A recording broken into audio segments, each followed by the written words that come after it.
¿Crees que la filosofía es aburrida? ¿Que no sirve para nada? Aquí en Soliloquios de Metafísico hablamos de filosofía, pero con un enfoque diferente. Entra y escucha.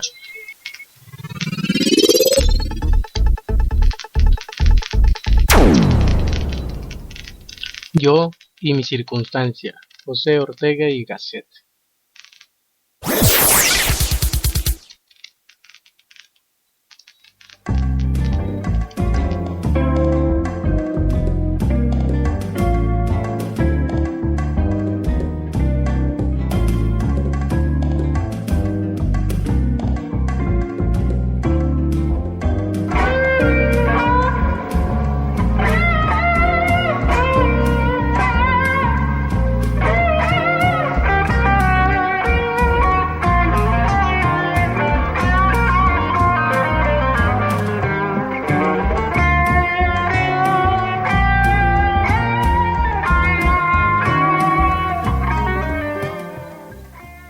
Muy buenas noches, estimados oyentes del programa de radio filosófico Soliloquios de un Metafísico. Los saludo como todos los martes desde la ciudad de Jalapa, Veracruz, México. Estamos en una nochecita más sabrosa, suave y tropical de martes. Saludos desde aquí hasta donde nos sintonicen.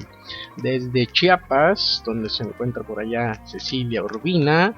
Saludos a su mami, que se reponga muy bien. A toda la familia León Ramos, la familia Ramos Borrego, a Adriana Vilés, a Julio Hernández, a Rosaura, a todos, a Marenita, a Marisela, que muy pronto va a tener buena fiesta, hasta la ciudad de Puebla, y a Rafaela Ramírez Victoria, Aguascalientes, a Miguel Ángel Bernal Huerta, a mi amigo, compadre Jesús Vega, a Manuel Martínez, David Díaz de León, a todos los compañeros de ANEF y en todos los estados, Toluca, Puebla, Guanajuato, Querétaro, a todos y también a los que están por aquí en la ciudad de Jalapa, Veracruz. Les mando muchos saludos. Bueno, pues les recuerdo, mi nombre es Alberto Rafael León Ramos y hoy en el programa de radio Soliloquios de Metafísico, como tema principal, hablaré de José Ortega y Gasset. ¿Quién es este filósofo que hizo? Bueno, hoy desentrañaremos un poco más de quién es este filósofo español y les estaré contando algo de su vida, algo de su filosofía y podrán acercarse a uno de tantos filósofos que tienen bastante jugo que sacarles por sus textos, que no son nada complicados y que además son muy contemporáneos. No vivió hace 500, 600 años, sino Ortega y Gasset ha vivido apenas en el siglo pasado, le ha tocado las guerras mundiales y una situación muy interesante que lo ha llevado a escribir una filosofía muy propia que toca temas que nos atañen a todos. Pues bien, de eso se va a tratar el programa del día de hoy, de José Ortega y Gasset. Antes de continuar, quiero invitarlos a que visiten la página del COELI, Colegio de Estudios Libres, que su página es colegiodestudiosLibres.blogspot.mx. Ahí están promoviendo la cultura, la literatura, el conocimiento. Se tiene una revista digital que espero puedan darle un vistazo. También se tiene una parte donde hay una convocatoria para el interesado en publicar algo. Visiten pues el COELI, Colegio de Estudios Libres, en su página colegiodestudiosLibres.blogspot.mx. También los quiero invitar al cuarto Congreso Internacional Javier Zubiri en el horizonte del siglo XXI, a realizarse en la ciudad de Morelia, Michoacán, los días 27, 28 y 29 de agosto. Visiten la página congresosubiri.wix.com/2014 y también invitarlos a el quinto Congreso Nacional Multidisciplinario Crisis del Pensamiento ante el Orden del Caos, que lo auspicia ANEF y la Universidad de Guanajuato. se va a realizar en septiembre. Visiten la página www.anef.mx, www.anef.mx, y espero también no dejen de visitar el periódico cultural que se hace aquí en Jalapa, Veracruz, dirigido por mi amigo el maestro Víctor Manuel Vázquez Gándara, Tlanestli, esta publicación semanal, mensual, que tiene misión divulgar el conocimiento y ser un foro de expresión literaria, educativa y cultural. Visiten tlanestli.blogspot.mx. Saludos a todos y que estas páginas aporten un poco su acervo cultural, además que los acerquen a diferentes tipos de lectura y de conocimiento. Muy bien, después de hacer las invitaciones muy atentas a que se sumerjan en todos estos asuntos, yo quiero invitar a la gente que esté por aquí en la ciudad de Jalapa que vaya a la Feria Nacional del Libro Infantil y Juvenil Jalapa 2014, que tiene por título Descubre tu libro, y se ha dedicado esta feria a Germán Melville con la novela, Moby Dick. Hay talleres, exposiciones, presentaciones que se realizan en el Colegio Preparatorio de Jalapa del 25 de julio al 3 de agosto. Está muy interesante. Hay muy buenos libros. Lleven a los chavales, a los niños, a los morritos, a los chilpayates, como les dicen, a que se acerquen a la lectura. Si se acercan desde ahorita, tendremos una sociedad más culta, más informada, y podrán acceder a otras formas de pensamiento y dejar de lado la enajenación de la que tienen las televisoras y los medios masivos de comunicación por parte del Estado. Muy bien, pues esa invitación para que asistan a estos eventos, a los congresos, a las páginas, a los periódicos culturales que aquí les he dicho. Pasando al asunto que nos atañe, José Ortega y Gasset.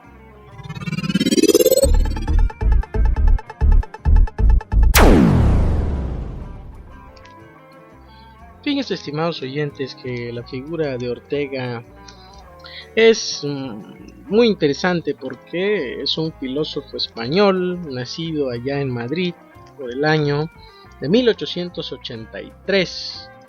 Un 9 de mayo, para ser más exactos, y fallece un 18 de octubre de 1955. Él estudió Filosofía y Letras en la Universidad de Madrid y se doctoró con una tesis sobre los terrores del año 1000, crítica de una leyenda. Él estudió en Alemania, en la Universidad de Leibniz, Berlín y Marburgo. Fue discípulo del gran neokantiano Hermann Cohen y desde 1910 fue catedrático de metafísica de la Universidad de Madrid, donde explicó sus cursos hasta el año de 1936. Lo que caracteriza la figura de José Ortega y Gasset es su actividad como escritor. Pues fíjense, estimados oyentes, que usó los periódicos y las revistas mayormente para divulgar la filosofía, cosa muy importante y que parece hoy se ha dejado de lado, y que los que nos dedicamos a la filosofía, la estudiamos, dejamos de lado esta parte de llevar la filosofía a la sociedad, a la realidad, dado que parece se ha caído en una élite complacida en sus mieles, como dirá por ahí Gabriel Vargas Lozano en su libro Filosofía para qué. Dice que la filosofía se ha replegado a sí misma y eso ha causado que la gente no entienda para qué sirve ni qué hacemos los que estudiamos filosofía. Eso es algo ya muy interesante que pues José Ortega y Gasset ya se preguntaba, ya entendía en aquellos años de la universidad del 1920 y del 20 al 36, ya se preocupaba por esto. Por eso su inclinación siempre fue a divulgar a través de periódicos y revistas y conferencias la filosofía en la vida española. Eso tuvo una gran influencia, obviamente, dentro y fuera de España. Él, en el año de 1923, funda la Revista de Occidente, que obviamente es ininterrumpida hasta el año de 1933 y que es una de los bastiones para los lectores en lengua española que se necesitaba ser informados de una manera seria y rigurosa acerca de las cuestiones intelectuales que permeaban en esa época. Ahí también se hacían traducciones y ediciones, no solo de filosofía, sino también, quiero decirles, de la ciencia, de todo esto, no solo de la ciencia de España, sino de la ciencia que se daba en toda Europa y particularmente desde la Alemania. Con esto podemos hacer ver que la filosofía no está peleada con la ciencia, simplemente tiene otro tipo de conocimiento, y esto José Ortega y Gasset lo tenía muy en claro. Ahora se piensa que una somete a otra, o que una es algo inacabado que la otra lo completa, pero cosa más errónea. Filosofía es una cosa, da un tipo de conocimiento, mientras que la ciencia es otra cosa, da otro tipo de conocimiento, y cada una tiene su campo de estudio muy propio, pero es algo que no ahondaré aquí. Entre los intelectuales que escribían y de los que estaban vinculados José Ortega y Gasset, bueno, es todo esta que se le ha llamado, estos personajes que se le ha denominado la Escuela de Madrid, así como había una escuela de Frankfurt, había una escuela de Madrid. Entre ellos podemos mencionar a Javier Zubiri, a José Gaos, María Zambrano, por supuesto, José Ferrater Mora, Luis Díez del Corral, Salvador Lizarrague, Pedro Laín Entralgo, interesantísimo todo lo que escribe, José Luis Aranguren y Julián Marías, que bueno, se dio una inclusión de todos estos filósofos, pensadores de gran talante allá en Madrid, España, apoyados obviamente con la Revista de Occidente y desde la dirección de José Ortega y Gasset. Ortega tiene un estilo intelectual muy sui generis, es un gran escritor, tiene una prosa admirable, ocupa un puesto insustituible y en definitiva, vaya, ninguno es superior en tanto a esta prosa sabrosa de habla hispana. Las dotes literarias le permitieron llevar a cabo una transformación de lenguaje en el modo de escribir, cuya huella es visible en buena parte de los autores contemporáneos. Ortega creó una terminología y un estilo filosófico en español que no existían. Su técnica, a la inversa de Heidegger, consiste en reunir por lo general los neologismos y devolver a las expresiones usuales del idioma, incluso los modismos, su sentido más auténtico y originario, henchido muchas veces de significación filosófica. El uso en la metáfora en Ortega alcanza gran valor, gran belleza, y también se mete en estos terrenos metafísicos muy sabrosos. La cortesía del filósofo es la claridad, solía decir él mismo, y por lo tanto su oratoria como docente alcanza una diafanidad máxima, exponiendo sus pensamientos con un extremo esfuerzo, pero también inteligiblemente hasta un punto de inducir al que lee a creer que lo ha entendido sin preocupaciones, sin fatiga, y que no tiene por qué fatigarse por entender todo, aunque pareciera que esto fuera muy fácil de hacer. Es algo de lo más complicado escribir de una manera tan sencilla. Es así que Ortega es importante como filósofo, porque escribe de una manera muy accesible para la mayoría de las personas, del público, y no solamente escribe para una élite complacida en estas mieles. Este academicismo que se da actualmente, esta cerrazón por parte de investigadores, académicos, docentes, de dialogar no solamente con sus alumnos, sino entre pares, lo cual obviamente no es filosofía, sino simple academicismo petulante. Eso, vaya, no se puede negar. Esto es un lastre que tiene en la filosofía, aunque esto no signifique que los temas filosóficos se tengan que vulgarizar y hacer filosofía en la banqueta o en la taberna. La filosofía tiene su lugar, los congresos, coloquios, presentaciones de libros, mesas redondas, debates, la radio, la tele, las escuelas, ¿por qué no? Pero obviamente conservando el carácter serio y meticuloso, acendrado que se le puede imprimir a cualquier tema que se pueda presentar. Ortega estaba muy consciente de eso, por lo que usa la literatura en el sentido estricto de una revista y los periódicos como la forma en que iba exponiendo su forma de pensar y su filosofía. Una cosa muy interesante de Ortega, que tiene tantas cosas de su filosofía, es esto que se ha llamado la razón vital y por lo que es más conocido. Ortega dice una y otra vez que la realidad radical es nuestra vida, pero luego es menester entender rigurosamente qué sea esto de la realidad. Y empieza por analizar lo que es radical primero. Para él no quiere decir única ni la más importante, sino quiere decir simplemente lo que significa. Realidad en que radican o arraigan todas las demás. La realidad de las cosas o la del yo se da en la vida como un momento de ellos.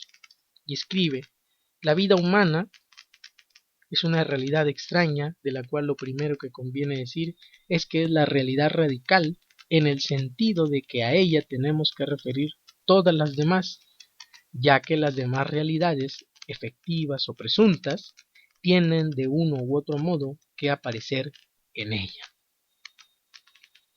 La realidad como tal se constituye en la vida, en ser real, significa radicar en mi vida, y a esta hay que referir toda la realidad, aunque lo que es real pues pueda trascender en cualquier modo en mi vida.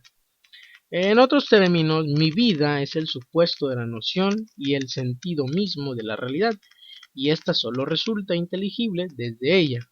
Esto quiere decir que sólo dentro de mi vida se puede comprender en su radicalidad, en su sentido último, el término real. Pero no se olvide que cuando se habla de algo real y se deriva su momento de realidad de mi vida, queda en pie la cuestión de la relación con ella desde ese algo. Dicho en otras palabras, decir que yo soy un ingrediente de la realidad no significa en modo alguno que yo sea parte o componente de las cosas o entes reales, sino que en su haberlos para mí, en su radicar en mi vida, se funda el carácter efectivo de su realidad. Este asunto de la razón vital y lo que nos lleva a entender la razón histórica viene desde Grecia, ya que se capta como algo inmutable en tanto la esencia eterna de las cosas, y se ha buscado la consideración de las cosas en el sentido subespecie a eternitatis, aparte del tiempo. Esta razón culmina en la razón matemática de los racionalistas del siglo XVII, que producen las ciencias físicas, y en la razón pura de mi amiguísimo Immanuel Kant.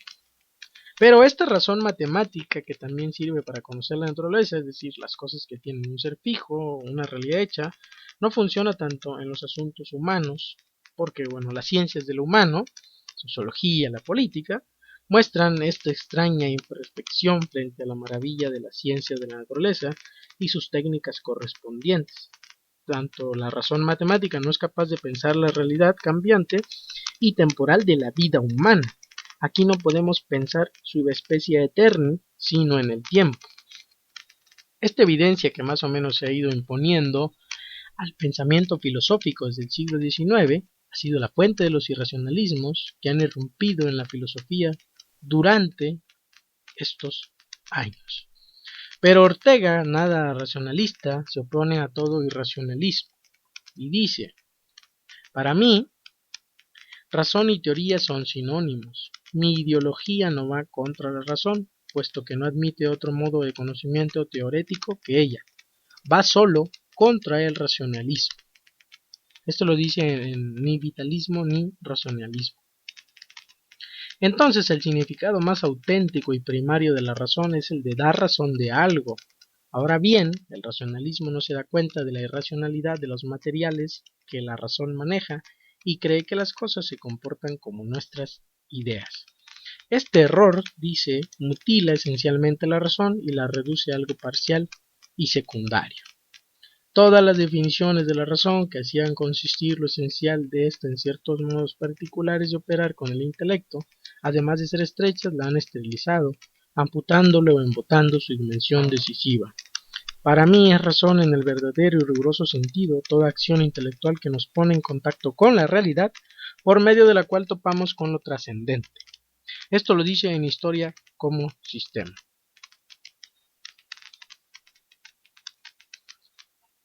Para Ortega, la razón vital es una y misma cosa con vivir.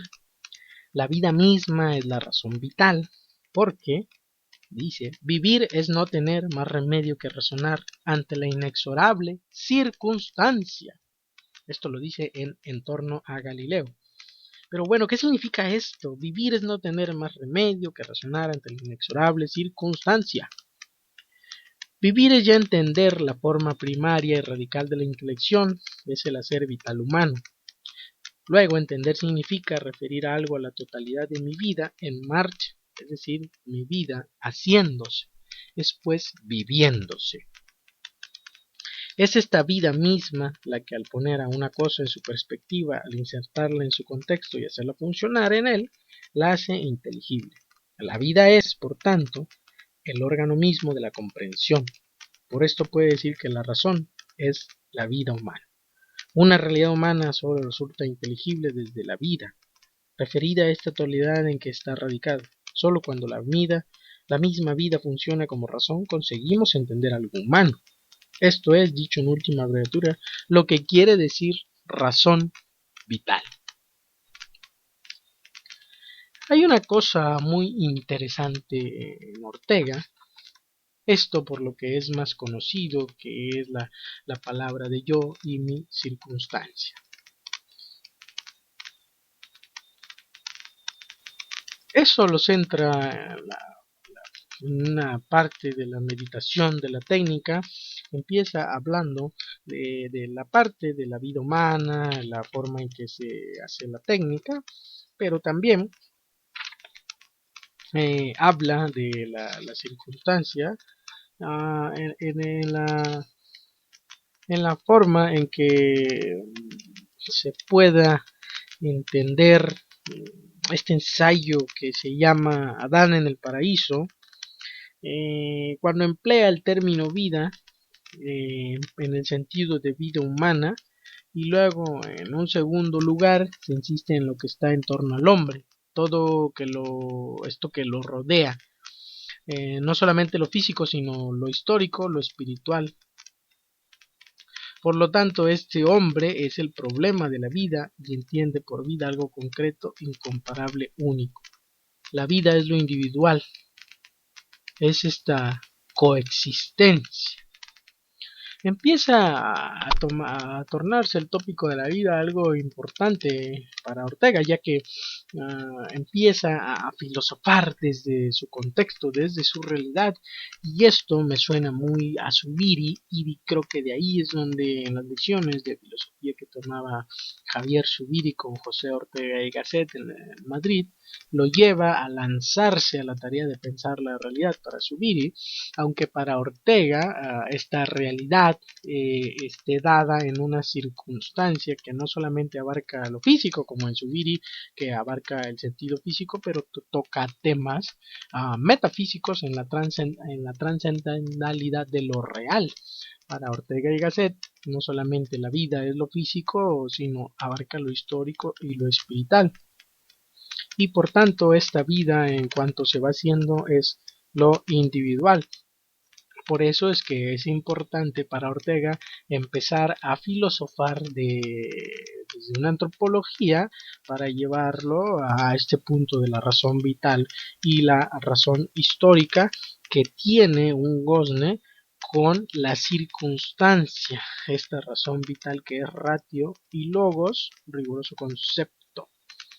Es entonces esta razón vital que es una y misma cosa convivir, ya que la vida misma es la razón vital, porque vivir, bueno, es no tener más remedio que razonar, ¿no? Dice, ante la inexorable circunstancia, aunque actualmente pocas realidades personales, pocas homo sapiens denominados, quieran vivir y razonar ante su inexorable circunstancia que se le presenta, y lo que prefieren es eludirla de cualquier modo más viable, dado por tal vez la tecnología y ciertas comodidades, o irse por el asunto de las comodidades, las vanidades, lo cual lleva a un vacío de la existencia misma y la personalidad. Seguir explicando un poco el tema de Ortega y Gasset es algo muy sabroso que lleva poco a poco. Aquí nada más he tocado someramente la razón vital y la razón histórica y la parte de la circunstancia. En la segunda parte del programa quiero explicarles un poco más cómo es que empieza a meditar Ortega y Gasset en un libro muy interesante que se llama Meditación de la Técnica. Pero antes de eso quiero dejarlos con una musiquita muy sabrosa de mi amigo Piergiorgio Lucidi que se titula Critique.